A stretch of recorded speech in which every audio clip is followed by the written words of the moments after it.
Présentation aujourd'hui par Lionel Jospin des listes des socialistes pour les prochaines élections régionales en Ile-de-France. Le premier secrétaire du PS, qui présentait ce matin ses listes au Conseil régional, a précisé les grandes lignes du programme de ce parti pour la région. Marie-Pierre Subtil.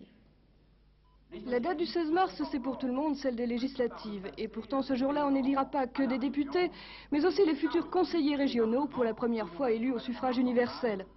Lionel Jospin, tête de liste des législatives et des régionales pour Paris, a présenté ce matin le programme du PS au niveau régional.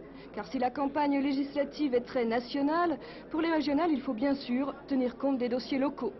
Compte tenu du fait que, par exemple, les transports, notamment les transports en commun, ont été négligés, du fait qu'il n'y a eu pas d'incitation à l'activité économique, 1% du budget contre 15% dans les autres régions, il y a une difficulté à vivre en Ile-de-France qu'on peut adoucir par l'action régionale. Et donc, nous faisons des propositions aussi sur le plan de la politique régionale.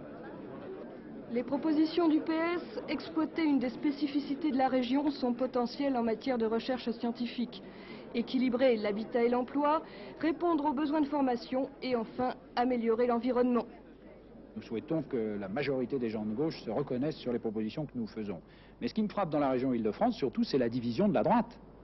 Parce qu'il n'y a dans aucun des 8 départements de liste commune RPR-UDF, et même parfois, soit à l'intérieur du RPR, soit à l'intérieur de l'UDF, on se divise. Ce qui veut dire qu'on sait déjà qu'il n'y aura pas de majorité sans le Front National pour la droite en Île-de-France. Alors j'espère que le Parti Socialiste, lui, sera dans la région la première force politique.